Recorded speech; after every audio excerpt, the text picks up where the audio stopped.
Olá, eu sou o Enxadrezando. Estamos compartilhando os resultados de nossos estudos para os padrões de checkmates. Já temos em nosso canal 2 vídeos sobre os padrões com os cavalos, outros 2 vídeos com padrões de mates com os bispos, e esse é o primeiro vídeo que estamos fazendo sobre padrões de checkmates com uma ou duas torres.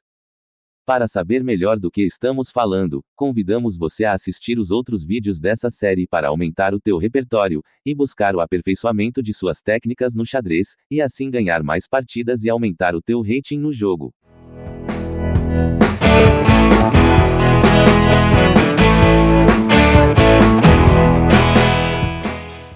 Primeiramente precisamos lembrar que, para facilitar o entendimento das posições, nós retiramos todas as outras peças do tabuleiro, ficando a seu encargo identificar e aplicar a técnica corretamente.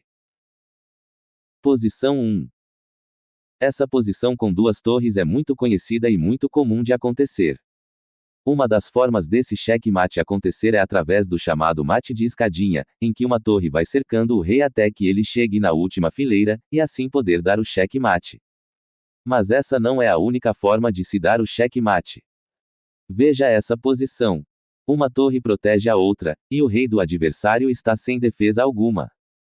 Nessa posição, a engine está informando que há checkmate em 3 movimentos. Perceba que a torre impede o rei de fugir pela 7ª fileira. Aqui temos várias formas de resolver o problema. Podemos afastar uma torre para a coluna A, e a outra para a coluna B, e dar o checkmate. Mas vamos jogar a torre da fileira 1, para G1, dando o cheque. Se o rei fugir para G8, então torre em E8, checkmate. Se o rei for para F8, então temos que afastar a outra torre e dar o mate.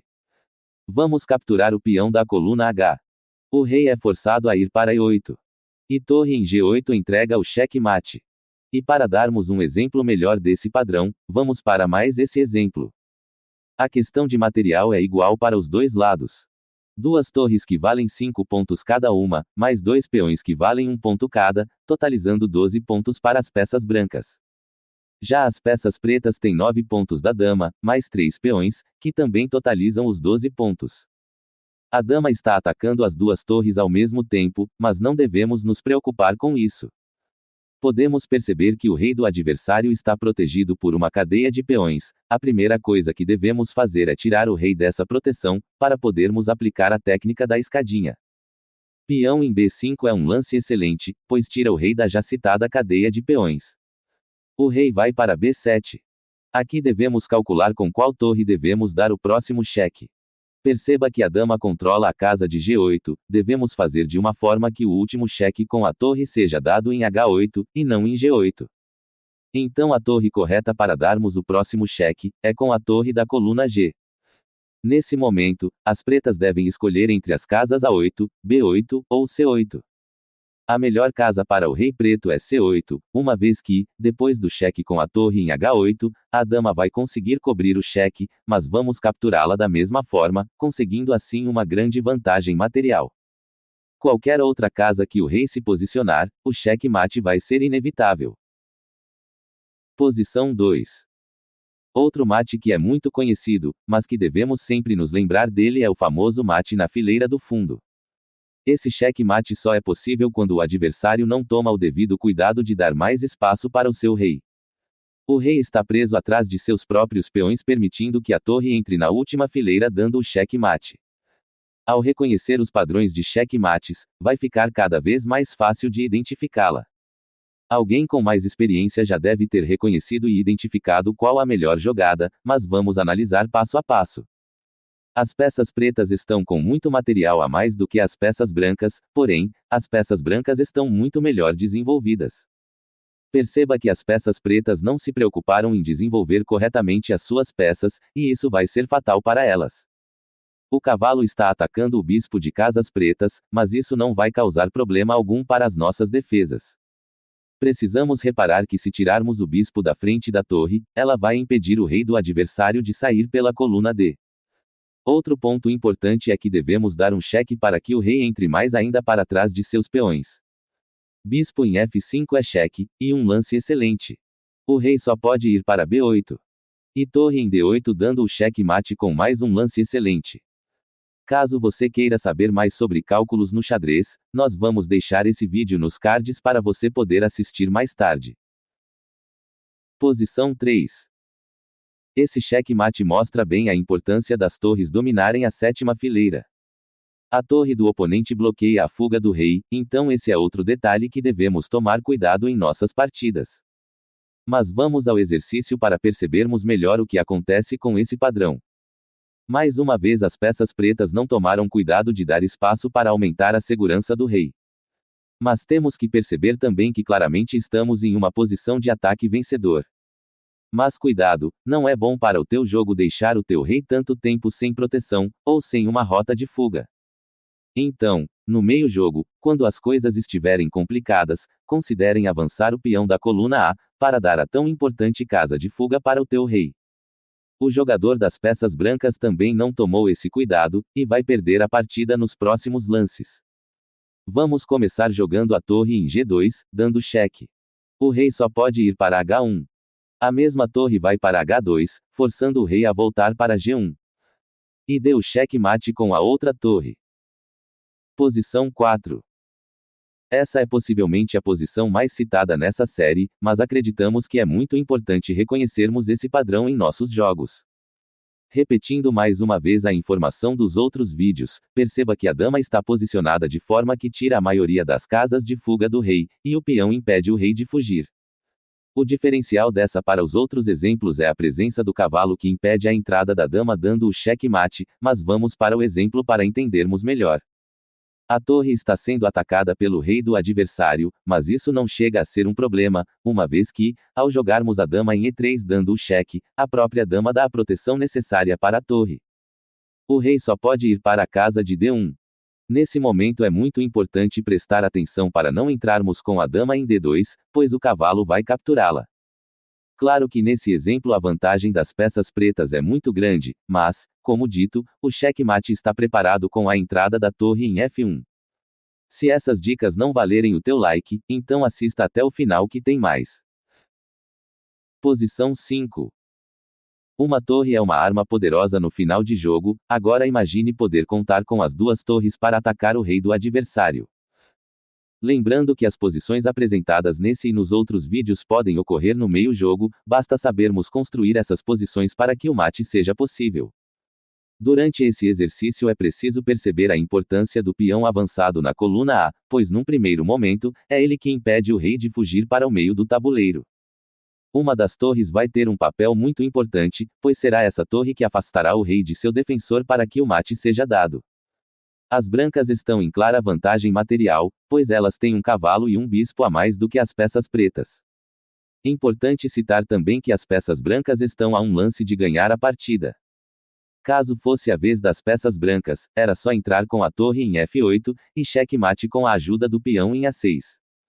Já as peças pretas têm a vantagem dos lances forçados, o que vai ser o suficiente para a sua vitória. Mas vamos analisar a posição para termos uma percepção melhor do cenário. Sabemos que estamos quase perdendo a partida, então temos que fazer alguma coisa rápida. Sabemos que precisamos realizar os lances forçados, então temos que procurar pelos cheques.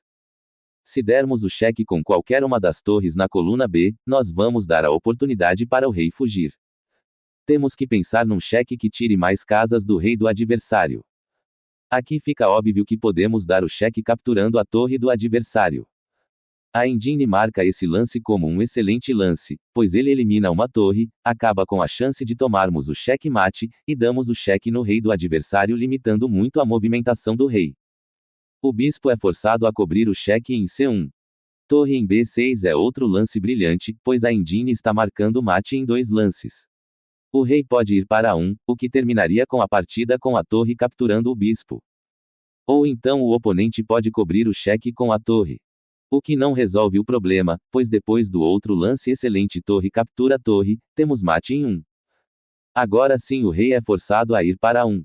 E torre por bispo termina a partida. Posição 6. Mais uma posição em que as duas torres trabalham em conjunto para resolver a partida. À primeira vista, parece que o rei das peças pretas está bem defendido, porém, a única peça que está realmente defendendo o rei é a torre em F8. Eu não vou comentar sobre a outra torre porque ela deveria estar fora dali há muito tempo. Para evitar que esses erros aconteçam em seus jogos, nós vamos deixar essa playlist com 100 dicas para você melhorar no xadrez. Como dito, a única peça que está defendendo o rei é a torre em F8, porém, ela também está protegendo o bispo em D8. Então o que devemos fazer é sobrecarregar ainda mais a peça, até que não haja outra opção senão o adversário perder a partida. Nós vamos fazer a brilhante jogada dama captura em F7, cheque. O adversário é forçado a capturar a dama com a torre. Então vamos capturar o bispo com a torre marcando mais um lance excelente para o nosso histórico. Antes da finalização, as peças pretas ainda podem colocar a outra torre na frente, o que não resolve nada, pois torre por torre é mais um lance excelente. Agora sim o oponente é obrigado a cobrir o cheque com a torre da coluna F. E tanto faz com qual torre vamos capturar, é cheque mate do mesmo jeito. Posição 7. Nessa posição, nós temos o cavalo muito bem posicionado perto do rei, e tirando as casas de G6 e G8. O rei do oponente fica numa espécie de corredor, onde a torre consegue facilmente terminar a partida. Mas vamos ao exercício que ocasionou essa posição. Nessa posição nós temos uma grande vantagem posicional para as peças brancas, justamente por conta das várias oportunidades que elas têm. Perceba que a dama do oponente impede que o cavalo esteja na casa ideal para o cheque-mate, então devemos desviá-la para que o cheque-mate seja possível. Dama por bispo é o melhor lance da posição, pois não só desvia a dama da proteção da casa de E7, mas também ameaça o cheque-mate com a proteção do bispo. Dama por dama é um erro do oponente. Mas é isso o que possibilita o nosso cheque-mate. A partir de agora, temos um cheque-mate em 3 lances. Cavalo em E7 é um lance excelente, pois empurra o rei para a coluna aberta. O rei pode ir para H8, ou H7. Resista à tentação de capturar a dama com o bispo, e jogue a torre em H3, cheque. Dama em H4, único lance. E torre por dama vencendo a partida. Posição 8. Aqui nos aproveitamos do tema da cravada para darmos o cheque-mate no fundo com a torre. Ao perceber essa posição, você não deve pensar 2 vezes em sacrificar a sua dama. É uma posição semelhante a essa que devemos começar a pensar nesse padrão estudado. Geralmente o peão está cravado pelo bispo, a torre está na posição original depois do roque. Uma das torres está numa coluna aberta, e a tua dama está pronta para atacar o peão. Dama por F2 é um lance brilhante. A torre captura a dama, mesmo porque se o rei vai pro canto, a dama captura a torre e fim de jogo. Torre em C1 é um lance excelente. Dama em D1 para cobrir o cheque. Torre por dama, mais um lance excelente. Torre em E1, cobrindo o cheque. E torre por E1, cheque mate. Bem, é isso. Deixe o seu like caso tenha gostado desse conteúdo, se inscreva em nosso canal para não perder os próximos vídeos e comente aqui embaixo caso você tenha alguma dúvida, crítica, ou sugestão. Vou deixar esses 2 vídeos para você assistir na sequência. Um grande abraço e até a próxima.